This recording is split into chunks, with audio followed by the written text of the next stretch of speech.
लग्नाची बेडी या मालिकेच्या आजच्या भागात आपण पाहणार आहोत. विशाल, त्याची आई गौरी आणि काजल रत्न पारखींच्या घरी येतात. रुक्मिणी त्यांचं स्वागत करते आणि काल जो काही प्रकार घडला होता त्याबद्दल त्यांची हात जोडून माफीसुद्धा मागते.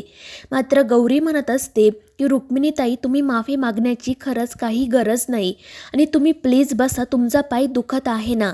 आणि मग त्यानंतर रुक्मिणी विशालची सुद्धा माफी मागत म्हणते की राघव, काल तुझ्याशी जे काही वागला ते अत्यंत चुकीचं होतं आणि त्याबद्दल मी तुझी माफी मागते. मात्र विशाल नाटक करत म्हणत असतो की काकू, तुम्ही प्लीज माझी माफी मागू नका.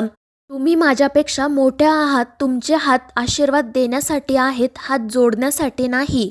आणि विशालचं हे बोलणं ऐकून ऋतुजा मध्येच म्हणते की किती गुणी मुलगा आहे हा. आणि मग ती राघवला विचारते की अशा गुणी मुलावर तू संशय कसा काही घेऊ शकतो.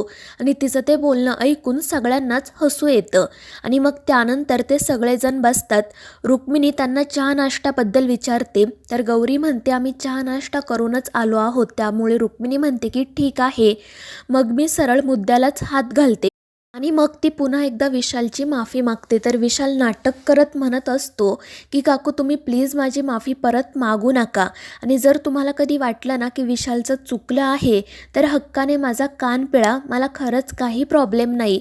आणि मग तो रुक्मिणीचा आशीर्वाद देखील घेतो. आणि ते बघून अन्वी म्हणते की हा किती बटरिंग करत आहे. तर आयुष तिला सांगतो की काळजी करू नको, तशीही सिंधू मामी या लग्नाला नकार देणारच आहे. आणि त्यावर अन्वी हसून हो म्हणते. आणि मग त्यानंतर विशालची आई गौरी सिंधूला विचारते की तुझा निर्णय झाला आहे ना. खरं तर तू काल वेळ मागून घेतला हे बरं केलं, कारण आत्ता तू जो काही निर्णय घेशील तो विचारपूर्वक घेतला असेल. आणि त्यावर सिंधू म्हणते हो, माझा निर्णय झाला आहे आणि हे लग्न करायला मी तयार आहे.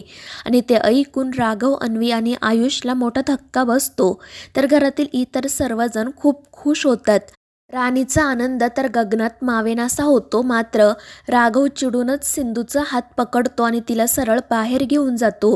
त्यामुळे सगळेजण रागातच राघवकडे बघत असतात. त्यानंतर राघव सिंधूला विचारत असतो की हे सगळं काय चाललंय तुझं, नक्की तुझा कोणता निर्णय खरा आहे. मगाशी तू खोलीमध्ये घेतलेला की आत्ता सगळ्यांसमोर घेतलेला.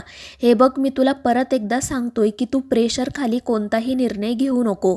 तो विशाल तुझ्यासाठी चांगला नाहीये, मग तरीही तू त्याच्याशी लग्न का करते. प्लीज माझ्यावर विश्वास ठेव. त्यावर सिंधू म्हणते की राघव, आपण अशा गोष्टींमध्ये एका क्षणात नकार आणि एका क्षणात होकार नाही देऊ शकत. हा विषय खूप नाजूक आहे. त्यावर राघव म्हणतो की सिंधू, तुझ्या जीवापेक्षा महत्त्वाचं दुसरं काही नाहीये. आणि विशालसोबत लग्न करून तुझ्या वाट्याला फक्त त्रास येणार आहे. तुझं आयुष्य उद्ध्वस्त होणार आहे. आणि हा फक्त तुझ्या एकटीच्या आयुष्याचा प्रश्न नाहीये, तर माझ्या मुलीच्या आयुष्याचा सुद्धा प्रश्न आहे. आणि राघवचं हे पोटतिडकीने बोलणं ऐकून सिंधू मनाशी म्हणते की तुम्हाला माझी काळजी आहे हे बघून मला खरंच बरं वाटलं. जर उद्या मला काही झालं तर मला सावीची काळजी करण्याची खरंच काहीच गरज नाही. तुम्ही तिचा अगदी व्यवस्थितपणे सांभाळ कराल. आणि मग त्यानंतर ती राघवला म्हणते की तुमचा त्या विशालवर संशय आहे ना, मग तुम्ही त्याच्या विरोधात एक पुरावा घेऊन या. त्यावर राघव म्हणतो की सिंधू, अगं मी स्वतः पुरावा आहे. आम्ही त्याला 2 वेळा रेड हँडेड पकडलं आहे. एकदा तो एका घरात एका बाईला भेटायला गेला होता तेव्हा, आणि जेव्हा तो माझ्या रूममध्ये त्याच बाईसोबत बोलत होता तेव्हा. पण दुर्दैवाने माझ्याकडे कोणताही फिजिकल पुरावा नाही जो मी तुला दाखवू शकतो. त्यावर सिंधू म्हणते की राघव, माझं लग्न होण्याच्या आधी जर तुम्ही पुरावा घेऊन आलात तर मी हे लग्न त्या क्षणी मोडेल. मात्र जर तुम्ही पुरावा नाही आणू शकलात तर मला विशालसोबत लग्न करावंच लागेल.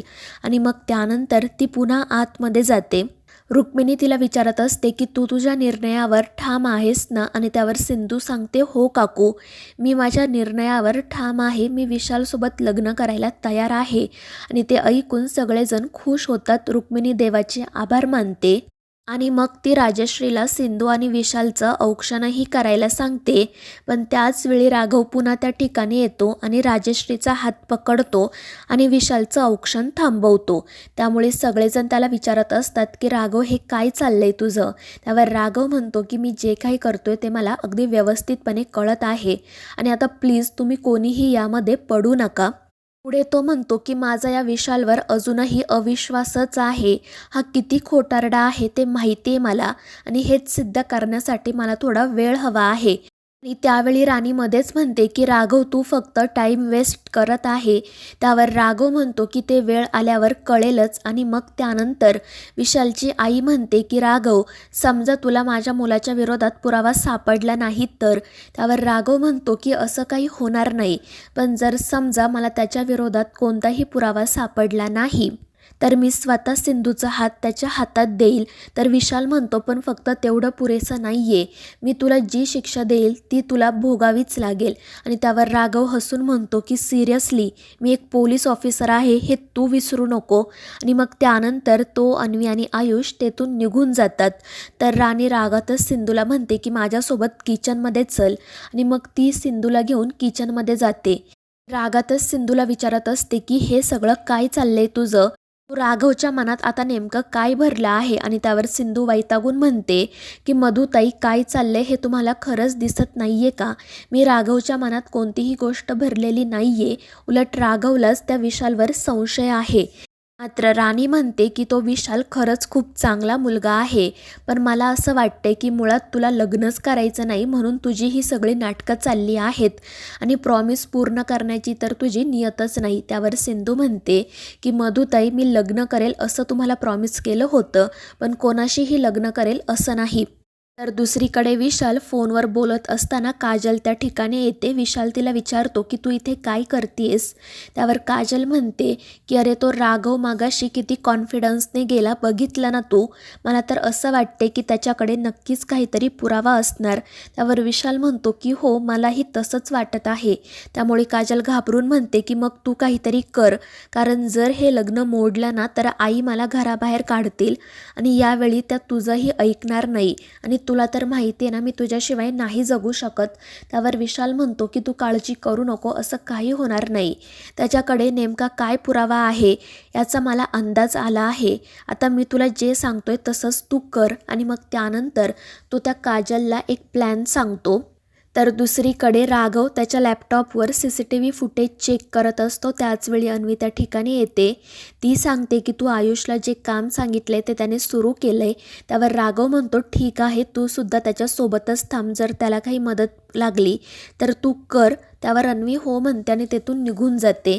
त्यानंतर राजेश्री राघवच्या रूमच्या बाहेर येते. ती राघवला मोठमोठ्याने आवाज देत बाहेर बोलावून घेते. ती राघवला म्हणत असते की हे सगळं काय चाललंय तुझं, तू असा त्या विशालवर अविश्वास दाखवू नको, कारण आपली सिंधू लग्न करून त्या घरात जाणार आहे. पण राघव म्हणतो की असं काही होणार नाही, कारण मी त्या दोघांचं लग्न होऊ देणार नाही. आणि तो राजश्रीला स्पष्टपणेच विचारतो की तुझा माझ्यावर विश्वास आहे की नाही ते फक्त मला एका शब्दात सांग. त्यावर राजश्री म्हणते की हो माझा आहे तुझ्यावर विश्वास, पण हा विषय खूप नाजूक आहे आणि म्हणूनच आम्ही सगळेजण तुझ्याकडे पुरावा मागतोय त्या विशालच्या विरोधातील. त्यावर राघव म्हणतो की पुरावा आहे माझ्याकडे, हवं तर तू माझ्यासोबत आतमध्ये चल तुलाही दाखवतो. पण राजश्री म्हणते की फक्त मला एकटीला दाखवू नको, तुझा लॅपटॉप घेऊन बाहेर ये आणि सगळ्यांना तो पुरावा दाखव. तर दुसरीकडे राणी सिंधूला म्हणत असते की मगाशी तू राघवला काय सांगत होतीस ग, की जर तुम्ही पुरावा घेऊन आला तर मी हे लग्न मोडेल. त्यावर सिंधू म्हणते हो, राघव जर इतकं पोटतिडकीने काहीतरी सांगत आहे म्हणजे नक्कीच त्यांच्या बोलण्यात तथ्य असणार आणि जर ते पुरावा घेऊन आले तर त्या क्षणी मी हे लग्न मोडेल आणि जर त्यांनी पुरावा नाही आणला तर मी विशालसोबत लग्न करेल. तर मित्रांनो या मालिकेच्या पुढील भागांमध्ये आपण पाहणार आहोत राघव, अन्वी आणि आयुष विशालच्या विरोधातील पुरावा घेऊन येतात. तर मित्रांनो या मालिकेच्या पुढील भागांच्या अपडेट्ससाठी आपल्या चॅनेलला सबस्क्राईब करा.